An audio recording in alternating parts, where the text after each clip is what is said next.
first of all, it's an honor to be an online host together with Architect Alexa.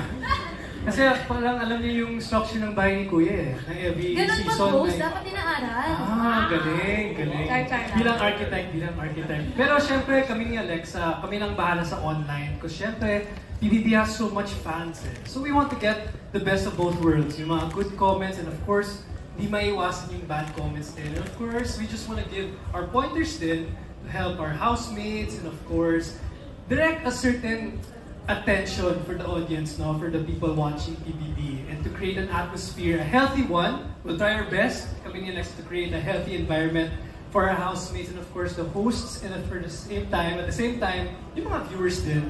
So I'm really excited and looking forward to that, kami ni Alexa, yung sa online gig naman. So that's tuwing mga commercial break, and then we're gonna see the comments, babasahin namin, we're gonna talk about it, kung ano ba yung nangyari sa bahay ni Kuya that week. So yeah, I'm looking forward to it. I'm really looking forward to it. Keywords dyan. Grabe pala pag nila yun. O, at anong sabi ni Mavi? Sobra akong proud sa'yo. Maraming salamat, ma'am. And for sure with you guys,